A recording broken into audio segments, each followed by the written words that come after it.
हुजूर की खिदमत में एक जवान हाजिर हुआ जिसका नामे नामी इसमें गरामी जाबिर बिन सुलैम था। हुजूर से पहली मुलाकात थी और अल्लाह ने अपने महबूब को ये कमाल बख्शा था कि आप पहली ही मुलाकात में अपना बना लेते थे। उनके बोल बहारों जैसे और असहाब सितारों जैसे। मीठी मीठी बातें सुनी मन में उतर गई, ईमान नसीब हुआ। जाने लगे तो हुजूर से अर्ज करते हैं आका मेरे दामन में कुछ हिकमत के मोती डाल दीजिए। जो अभी अभी ईमान लाया है उसको हुजूर नबी रहमत सल्लल्लाहु अलैहि वसल्लम ने पहली नसीहत क्या फरमाई? फरमाया जाबिर किसी को गाली ना देना, उसको अखलाक सिखाए। और आप फरमाते फिर मैंने सारी जिंदगी किसी जानवर को भी गाली नहीं दी।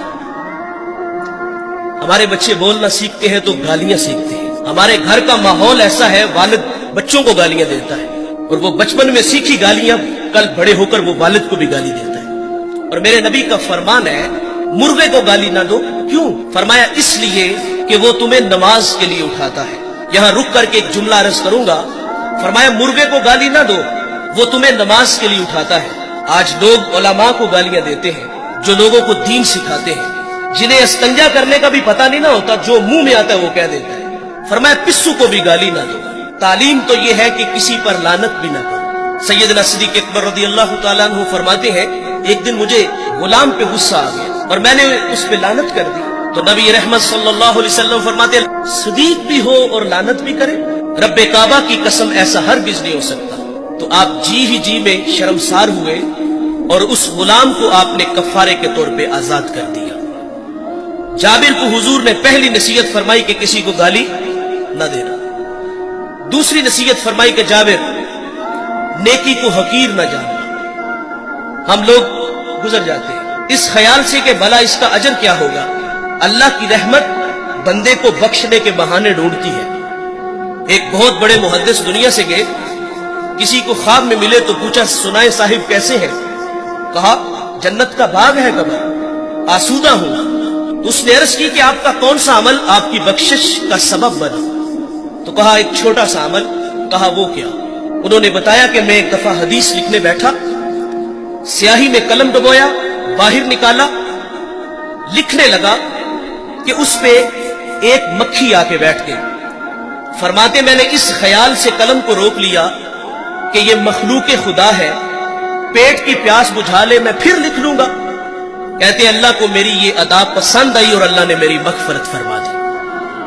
जाबिर को हुजूर ने एक और नसीहत फरमाई कि जाबिर बिन सुलैम जिससे भी मिलो तो खंदा पेशानी से मिलो। हम स्टेटस को बाहर रखते हैं, मजहबी लोग हैं हम। गरीब आदमी टाइम लेने आ जाए तो हम टाइम भी नहीं देते, कोई मसला पूछने आ जाए तो हम मसला भी नहीं बताते।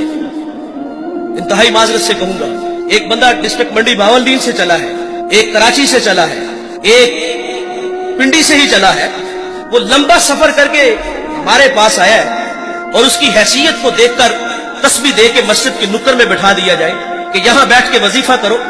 देखिए हम जब किसी के हाथों में हाथ देते हैं तो वज़ाइफ की कोई कमी नहीं होती। 1.25 लाख मरतबा पहला कलमा पढ़ना है, दुरूद पढ़ना है, इस्तिग़फ़ार पढ़ना है। एक वजीफा खत्म होता है तो दूसरा मिलता है।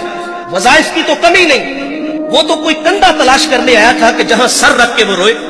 वो मन का कोई दुखड़ा कहने आया था, लेकिन उसको नजरअंदाज क्यों किया गया कि इसके पास सिर्फ आने जाने का किराया है। वो वासिफ अली वासिफ कहते हैं तस्लीम के बाद तहकीक गुमराही होती है।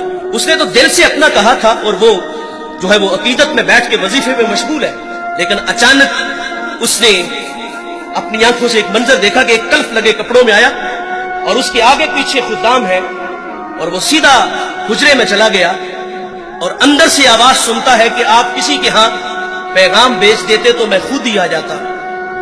बताइए अगर ये रवैये हमारे हुए तो लोगों को दीन कहां से मिलेगा? और जो बाहर बैठ के वजीफे में मशगूल था उसके दिल पे जो नश्तर और तीर चले उसका मजावा किसने करना था? जिससे भी मिलो तो खंदा पेशानी से मिलो।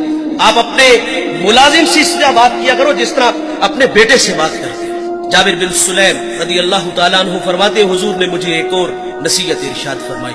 जाबिर बिन सुलैम किसी को शर्मिंदा न करना, ये भी अखलाक से गिरी हुई बात है और हम कदम कदम पे करते हैं। देखे भाई इंसान की फितरत में भूल जाना है।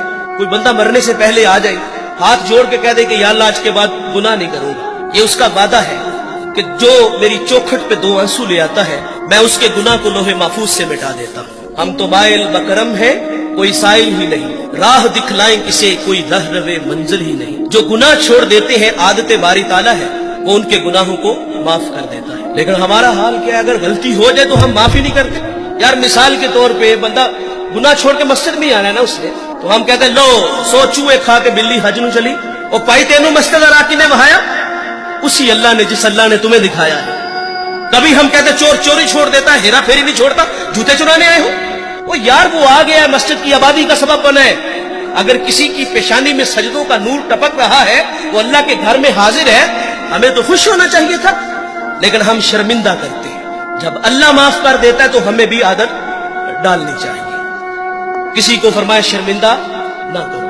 نبی رحمت صلی اللہ علیہ وسلم کی اقتداء میں صحابہ نماز کے لیے کھڑے ہیں. بالکل جماعت کا ٹائم تھا کہ کسی کی ہوا خارج ہو گئی. جماعت کا وقت ہے, ظاہر ہے وہ فوری اٹھے گا اور جا کے وضو بنائے گا. جو وہاں سے نکل کر وضو کے لیے جائے گا سبکی تو محسوس کرے گا نا, شرمندہ تو ہوگا نا. لیکن دیکھیے بھائی, حضرت عبداللہ ابن عباس رضی اللہ تعالیٰ عنہ حضور سے اسی وقت عرض کرتے ہیں کہ حضور اگر اجازت ہو تو ہم سب جا کے وضو نہ کریں. اللہ اکبر. میرے نبی فرماتے بہت اچھے. وہ سارے اٹھ کے گئے اور وضو بنا کے آئے. اب کیا خبر کہ کس کی ہوا خارج ہوئی, تو شرمندگی سے بچایا. اس ویڈیو کو شیئر ضرور کریں, ہو سکتا ہے آپ کے ایک شیئر سے یہ بات کسی کے دل میں اتر جائے.